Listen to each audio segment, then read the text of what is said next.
Hi, everyone. Welcome to our Big Unlock podcast. My name is Ritu M. Oberoi, and I'm the co host of the podcast. And really happy and excited to have Dr. Ruchi Garg here with us today. This is season 7 of our Big Unlock podcast. A very warm welcome to all our listeners. And we're really inching towards 200 episodes. So we're really excited. It's been, going on for a while, and we're always happy to bring you fresh perspectives. So I'll just start with a short introduction and then it's all, I'll hand it over to Dr. Garg. So Dr. Ruchi Garg is our guest today. She's the Chief Medical Officer at Fairview Park Hospital, where she's deeply engaged in delivering high quality, patient centered care in a community hospital setting. She's a gynecological oncologist with a demonstrative history of working in the higher education industry, and her work reflects a strong commitment to advancing care delivery through thoughtful adoption of technology and process innovation. She's particularly passionate about addressing physician burnout and enhancing care access for diverse and underserved populations. Today, she's joining us here on the Big Unlock podcast to share her insights on the evolving role of clinicians in shaping the future of healthcare. So, really happy to have you here with us, Dr. Garg. Welcome, and it's all yours. Thank you.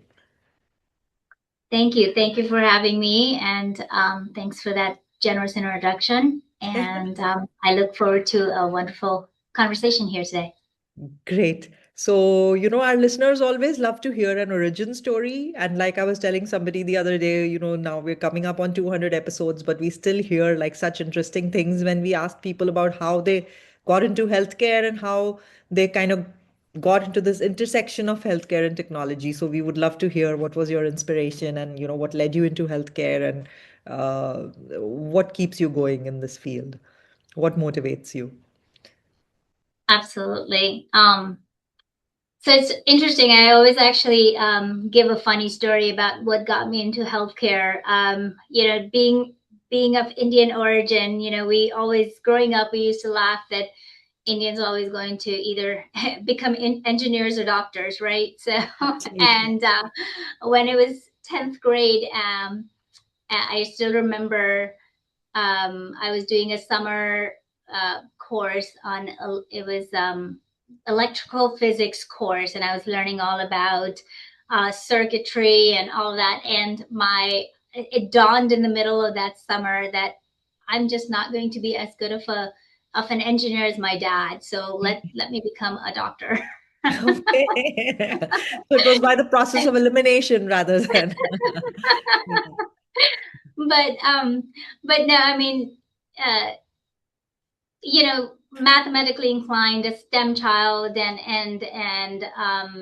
how can I make a bigger impact on the world? And my family is always of the belief that you don't have to follow your parents' pathway. You have to sort of build upon it, and how do you contribute more, have a bigger impact. So really, that's what led both my brother and I actually into medicine. And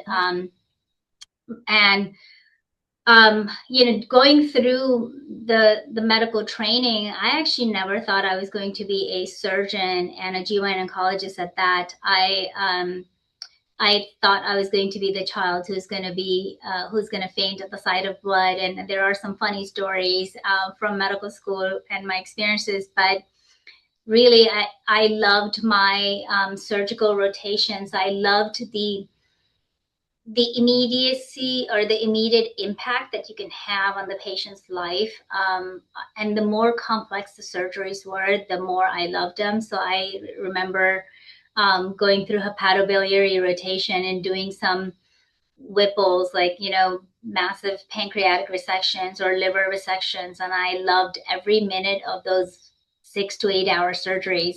Wow. And then I went through GYN oncology rotation and I was hooked. The Us GYN oncologists we're definitely a unique breed. We love to work hard and play hard, and it's a unique subspecialty because you get to have your patient throughout their journey of Mhm. whatever disease pattern it may be. So I've had 8-year-old patients, unfortunately, but I've also had 96-year-old patients. Mhm. And I've had, patients where I've done prophylactic surgeries and prevented, cancers in them, Mhm. because they're at high risk. But then I have had, I've diagnosed their cancers, I've done their surgeries and treated them with their chemotherapy, and then also, held their hand when they've passed. And that's pretty much what attracted me to GYN oncology, where we're trained to do all of those aspects. We're trained to do prophylactic surgery. We're trained to do the big complex surgeries. We're trained to do chemotherapy. We're trained to do end of life care, for our patients, and build that relationship with our patients. Nice. Thank you. I'm sure that's, it's very inspiring to hear, and the amount of effort and work you put in, it's just incredible. I'm always in awe whenever I talk to physicians, and it's like, I think it's a calling. It goes like way beyond a profession or, a job, or it has to be something else that keeps you going. So thank you for sharing that. So let's talk about a little bit more about the, favorite current topic at hand, which at HIMSS or Vibe, you couldn't walk like more than a few steps without hearing about AI. So tell us in your current role, what do you see happening there, and how do we hear a lot about physician burnout, and, about how clinicians are actually walking away from the field. So like a personal story where you've seen where it's really moved the needle and maybe, helped you to reclaim some time, or what are some successful implementations of AI that you've seen that really make you feel that, this is like a pivotal moment? Sure. I'll probably let me step back a little bit as to where why I got hooked on to health tech. So the taste really came from COVID times. Yeah. As soon as COVID occurred, I was Mhm. in private practice in Northern Virginia at that time, and I was in. We were a very busy practice, but it was a practice with um, where we also did academic training. So Mhm. we had fellows and we did some research as well. And um, because of the wide spectrum of the practice, we couldn't skip a beat, with when COVID came, right? Because cancer didn't stop. So Mhm. within a week, I was able to set up telehealth program in my practice. Mhm. And, fortunately we had, there were companies who had advertised enough, and we were able to connect up with them. So our patients continued to get the care. And Mhm. then we had our own, as I mentioned, we had our own chemotherapy suite as well that we were managing patients, and those patients needed to get vitals. But those patients, as you can imagine, are very vulnerable, and especially during COVID times, Mhm. they were a really high risk population. So we didn't want to bring them into the office unnecessarily. So needed to figure out innovative methods. And I connected with a startup company that was doing remote patient monitoring at that time.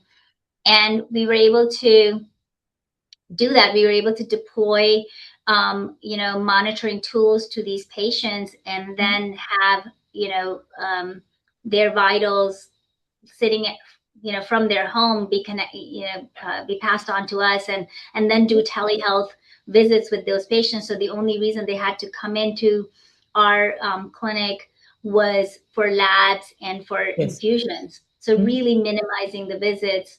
And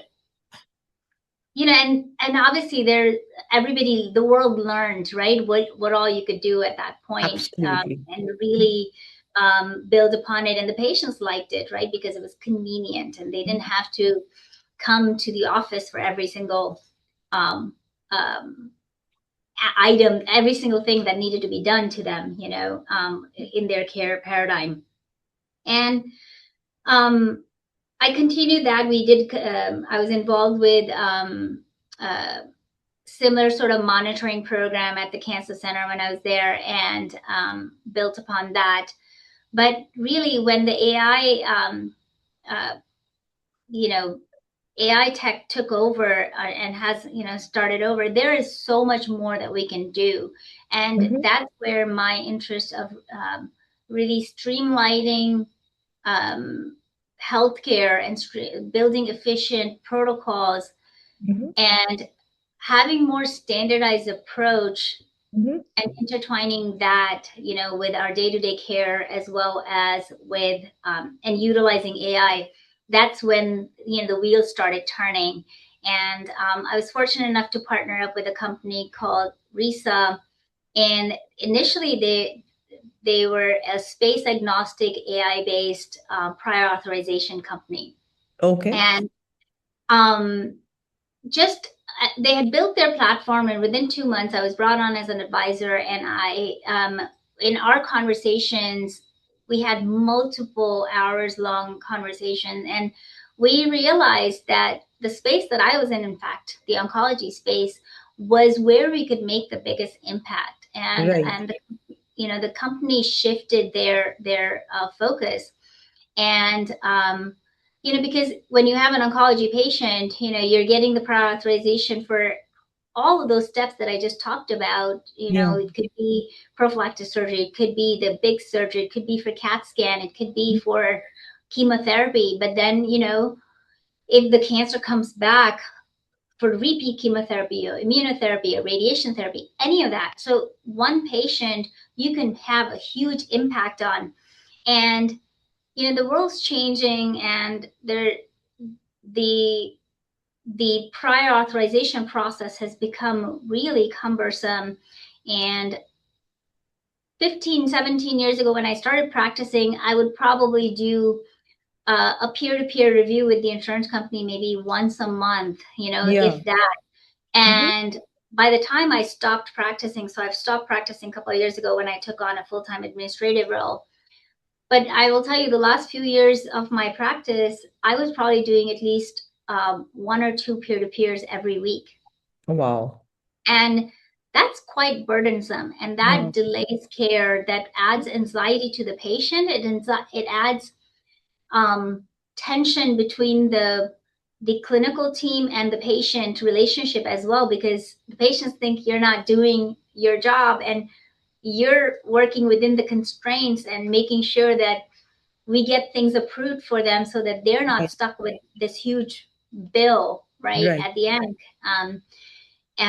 while dealing with all the other patients as well. So the buck doesn't stop with one patient, unfortunately. So um, that's where these kind of technology are making a big difference, and are going to continue to make a bigger and bigger impact. But the key here is that that company listened to me as a clinician. And we can't just be throwing tech around without having the voice of the clinician, the voice of the frontline folks involved in shaping that technology. Absolutely. Yeah. Yeah. I think, many points in your answers, but I think repeatedly we hear from everybody that COVID was what, really normalized telehealth and really kind of kick-started this whole wave and just made it so much easier for people to accept these virtual visits and, like remote monitoring that you're talking about. So yeah, so that's a great example. So thank you for sharing that. So yeah, I was asking about particularly successful implementation of AI that you've seen in your community hospital. So other than this oncology company that you talked about, like usually we hear about ambient or voice agents. So what has your experience been with any of that, and if you would like to share something on those topics?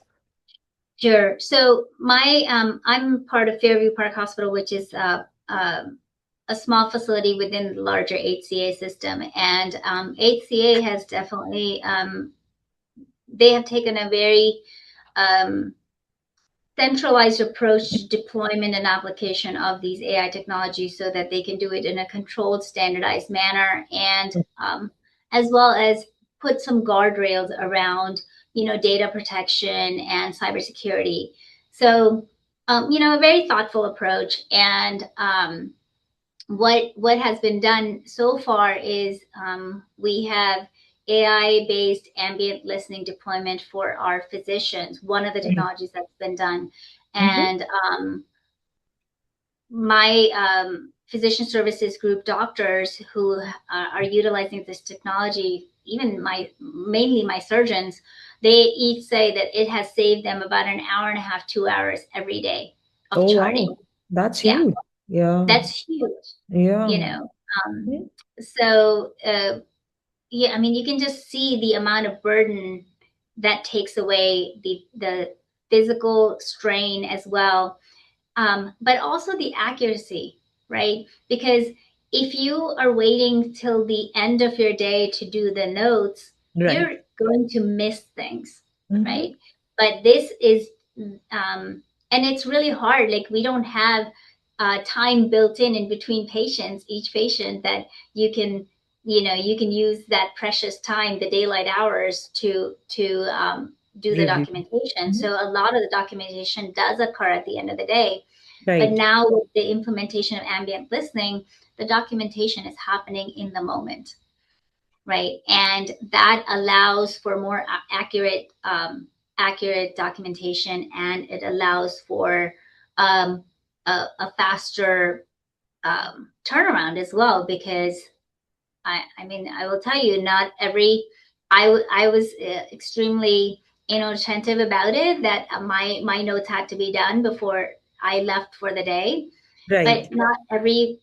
not every physician is able to do that. Mm-hmm. And I mean, and I'm sure even me, like I probably, there was at least 1% of time that I missed doing that. And then there's delay in care, because it's not as if you have the next day lined up to do documentation. You have more stuff that's happening Exactly. Mm-hmm. You're the playing next day. catch up. So Yeah.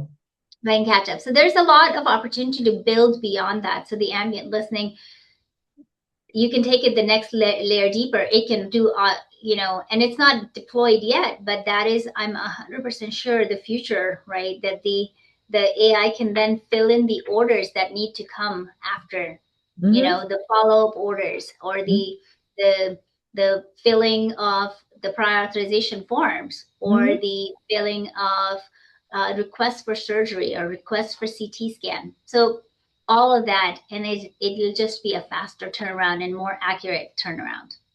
Okay, great. Yeah, I think a lot of companies are working on that rather than it being like a one-point solution to actually integrate it into the workflow so that you actually, and especially with agents, I think maybe, that will happen because then each agent can kind of just fire off and do the next step. So maybe we'll see Absolutely. that happening very soon.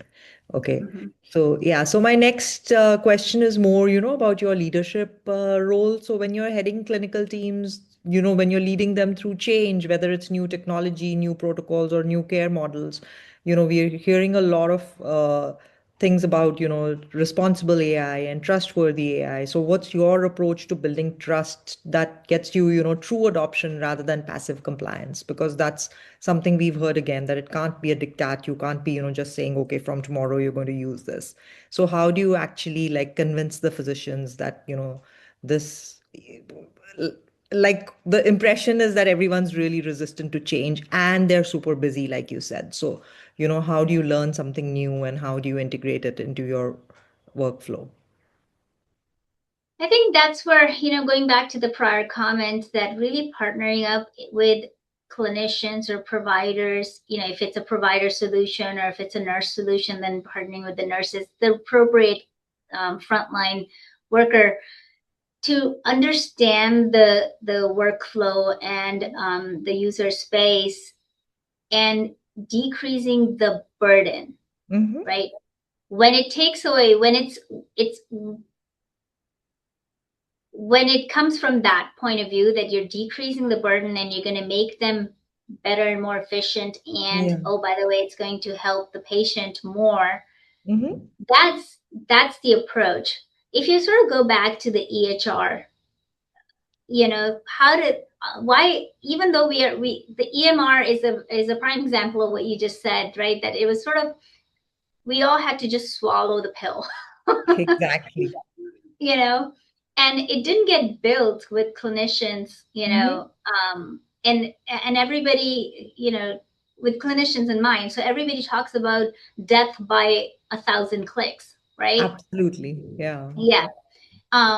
So I remember when I came in my role, and one of the complaints or concerns that my clinical informatics team had brought to me is that our clinicians are just not discontinuing the telemetry, Mm-hmm. which is, the further more careful monitoring of the patients, and that they're good at placing it, but they're not discontinuing it when it's time to take it away. So then we're running out of telemetry boxes to utilize on the next patient, Mm-hmm.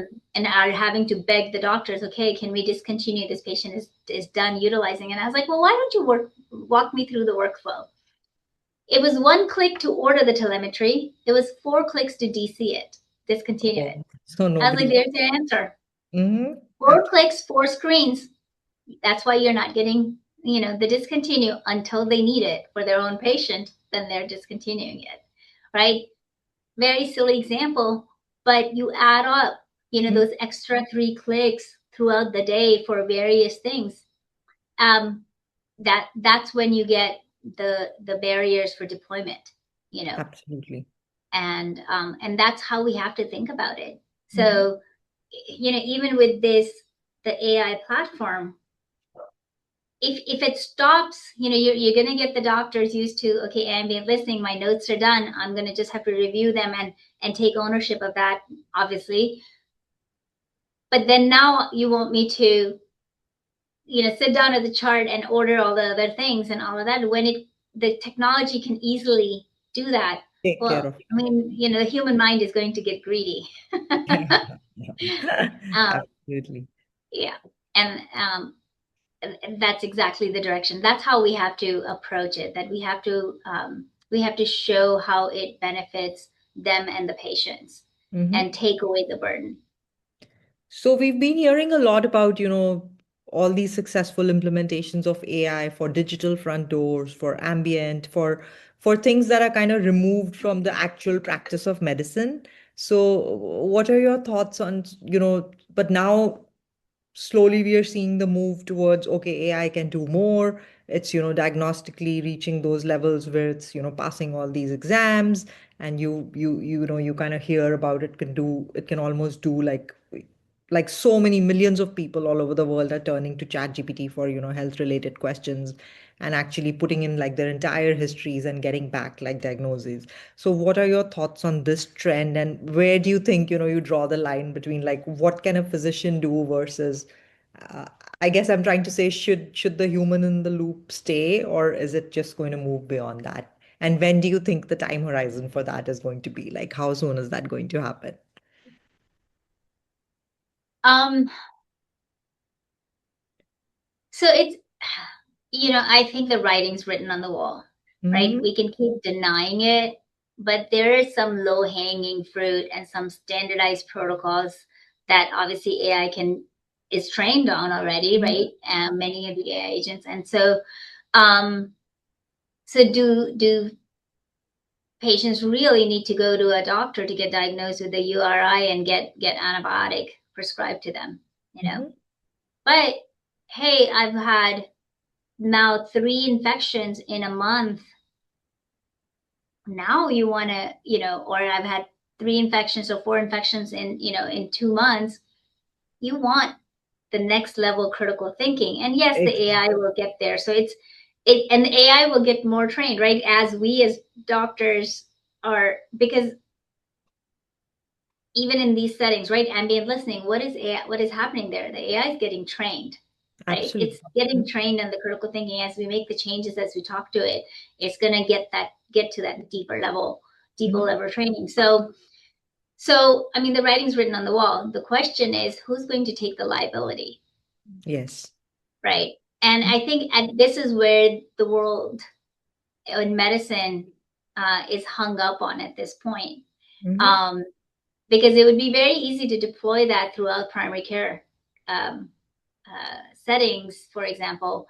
But if the AI is hallucinating, or if there is some there's incorrect diagnoses, because there's a lot of gray zone, right? And that's what we call differential diagnosis. Mm-hmm. Um, who's going to take ownership of that? And if there's something wrong or there's a bad outcome, is it the AI company, the technology company, that's going to get sued, Mm-hmm. right? I mean, we unfortunately live in that kind of litigious society, right? Yeah. And or is it the doctor who has the malpractice insurance?